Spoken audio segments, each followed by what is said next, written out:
Bienvenidos al Gallinero de Velázquez. Fui al gallinero y encontré ese gallinero despelotado, revolcado. Los gallos corrían de aquí para allá, de allá para acá, las gallinas estupefactas, cacareaban, o sea, un gallinero absolutamente caótico. Ese gallinero es Colombia. Y vi muy preocupado a uno de los gallos, Juan Manuel Santos. Ese es un gallo de párpados caídos. Voy a hacerle una operacioncita pues, estética para mejorarle esto. Muy preocupado Juan Manuel Santos, por varias razones. Primero, la fiscalía, aquella pues del hombre del mechoncito, se le perdió el mechoncito, lo que le quedaba que pesar. Y en solidaridad, pues lo digo yo, ustedes saben por qué. El hombre del mechoncito con la fiscalía dijeron que efectivamente a la campaña presidencial de Juan Manuel Santos entraron dineros de Odebrecht. O sea, no solo Oscar Iván Zuluaga, sino también ahora para la campaña del presidente que finalmente ganó. Bueno, esa es una preocupación. La otra preocupación tiene que ver con esto pues el grupo corrupto colombiano llamado Aval. El grupo Aval que con sus dineros corruptos le daba avales a tantos políticos también, dándoles plática para sus campañas o aún así para lo que necesitaran sin existir necesariamente una campaña de por medio. Alimentar a esa clase política. Pues bien, de ese escándalo queda por ahí una gran duda, y es que las autoridades de Estados Unidos, la SEC y otras, dicen que hubo un soborno de aproximadamente 3.8 millones de dólares a un altísimo funcionario gubernamental de la presidencia de la República. Y Vicky Dávila, esta fue la sucesora del clan Géneco, que trabaja en esta semana, creo que se llama revista, en un Twitter, dijo que Juan Manuel Santos era el que había recibido ese soborno. La preocupación para Juan Manuel Santos por todo esto. Ahora, al ojibrotado sí que se le han brotado los ojos últimamente, como dicen en Venezuela, porque hay dudas sobre dineros del narcotráfico que pudieron haber llegado a la campaña del ojibrotado, el de las banderas rosas. O sea que no solo los 15.000 millones de Benedetti, no solo los que ha declarado pues, o está cantando pues, Nicolás Petro ante la fiscalía, sino que hay aparentemente otros dineros por ahí complicados. Bueno, todo esto lo voy a resumir en una cosa. Recuerdan que Ernesto Samper tuvo su problema con el famoso proceso 8000. La verdad, todos reciben plata del narcotráfico y muy rápidamente voy a explicar por qué.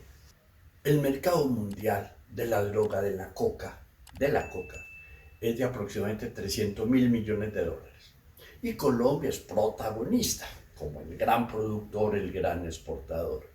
De esa cantidad, ¿cuánto le corresponde a los traquetos colombianos? Tiene que ser mucha.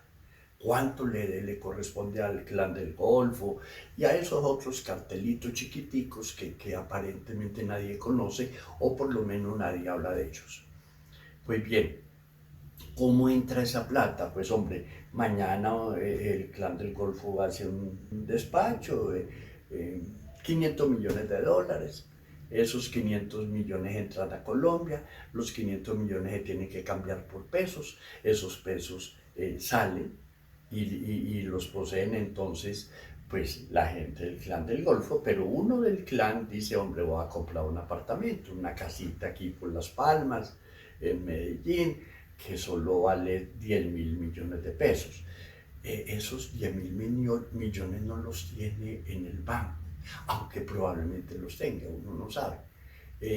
Pero los paga así, chan con chan, y el que lo recibe eso no declara, y en fin, entonces a uno de estos traquetos le da por apoyar la campaña, por decir algo de Diosito, de mi Diosito, el principito Juan Camilo Restrepo. Le dice, hombre, vea, tome, yo le regalo 40 millones de pesos.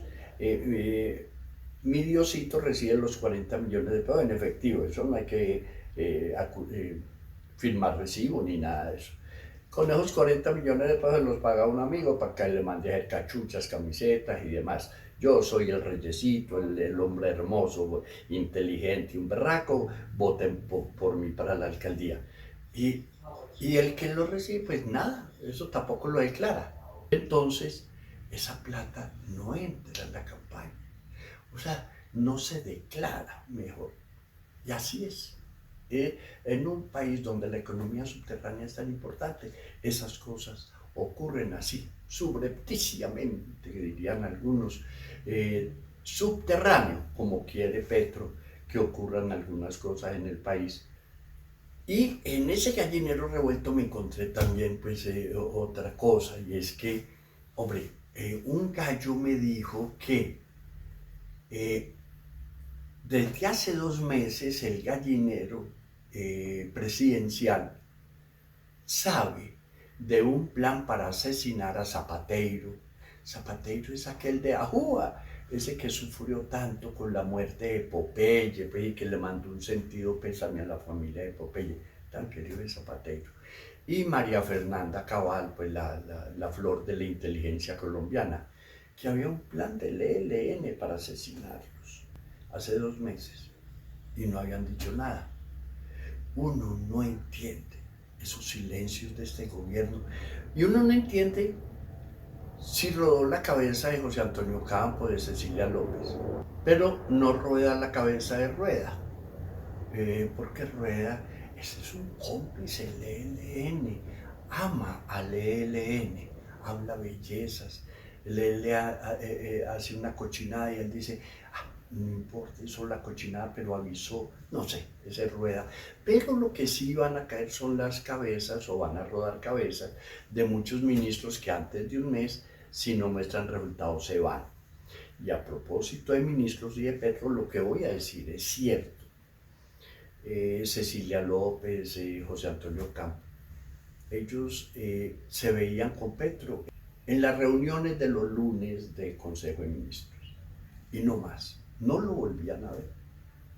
Y claro, en una reunión de esas, pues todo el mundo habla el de Hacienda, habla el de Comercio, pero reuniones de sentarme a hablar con el presidente, José Antonio Campo tuvo 2 reuniones, desde que entró al gobierno hasta que salió, 2 reuniones con el presidente, tete a tete.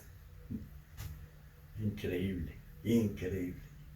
Y quiero decir otra cosita, esas extraviadas de Petro en los viajes que se va, que nadie lo vuelve a ver, que postergan el viaje de regreso. Los periodistas que acompañan al gobierno, a Petro en esos viajes, saben por qué lo hace, pero nadie lo informa. Aquí los medios de comunicación son mudos. Petro, así como no le hablan los ministros, tampoco le hablan los gobernadores y no les para bolas. Y tampoco les para bolas a los gobernadores Luis Fernando Velasco, el ministro del Interior, que yo creo que va a ser una de las cabezas que va a rodar antes de un mes. Esto está desconectado, una presidencia por allá y el resto del pueblo.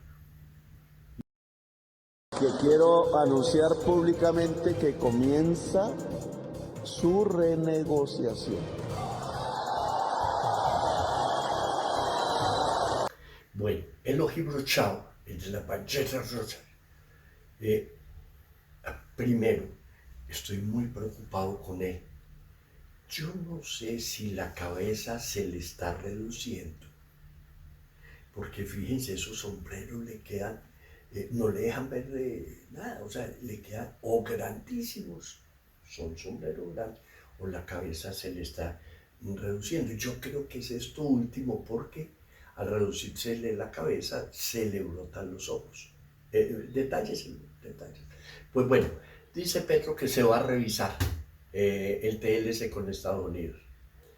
Quiero advertir que muy pocos, en su momento, estoy hablando de hace, yo no sé, casi 20, 15 años más allá, muy pocos nos oponíamos al TLC con Estados Unidos. Yo lo consideraba innecesario porque ya teníamos algo que llamaba el APDEA, que nos daba preferencias arancelarias.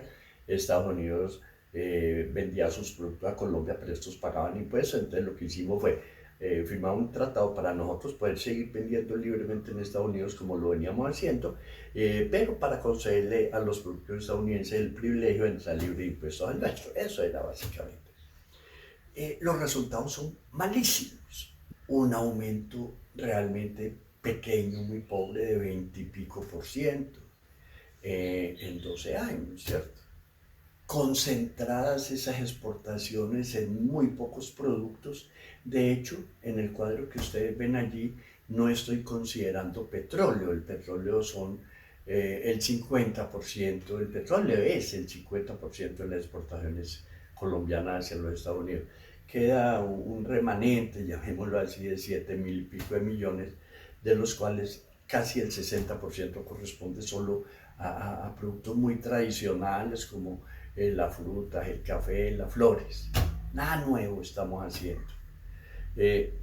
Es un TLC que yo digo que hay que revisarlo en ciertas partes importantes que de alguna manera están limitando la producción en Colombia. Lo que pasa es que nosotros no tenemos oferta exportable, pero cuando el presidente Petro dice que lo van a revisar, eso no es tan fácil, ahí está totalmente equivocado. Y yo iría mal asesorado de parte del ministro Umaña, pero como no le habla a los ministros, ¿cuándo Umaña va a tener oportunidad de decirle al presidente, hablemos de esto?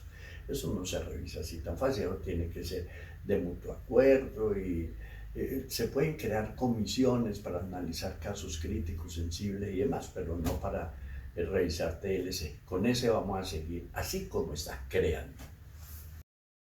Y termino con un video. Los abuelos hacemos lo que sea para divertir a un nieto.